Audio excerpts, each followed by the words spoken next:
Alright, so I'm pouring in what I can.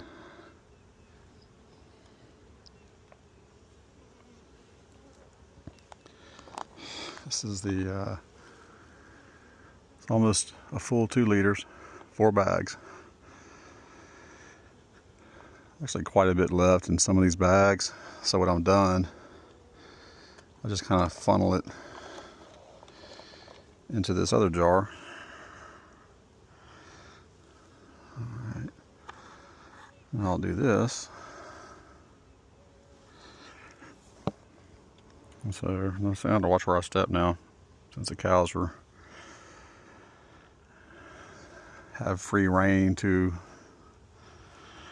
my beehive. I need to make a to-do list. I'm going to say it audibly. I need to take some of these boxes home, get ready to wax dip, take some of those frames, clean them up some. It's my to-do list.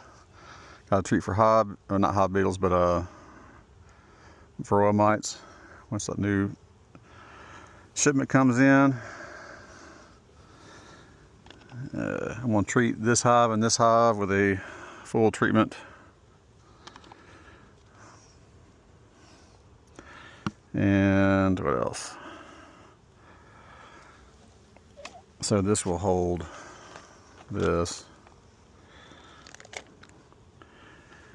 And I need to put a better fence up here. Need to probably get an electric fence back, figure out how to make it work right, since I'm terrible at that.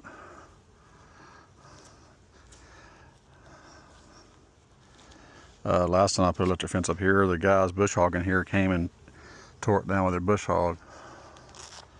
That wasn't helpful. It's always just kind of one thing. I mean, it's hard to.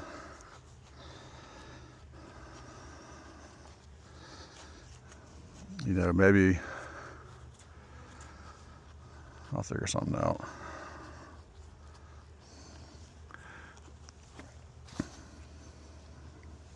I'm recording 2 videos. The work through is right here. Just kind of getting what I routinely do. Just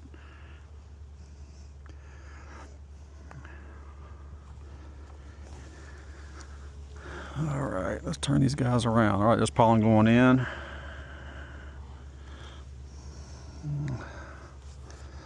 I want to smoke a little bit because I'm going to pull that reducer out.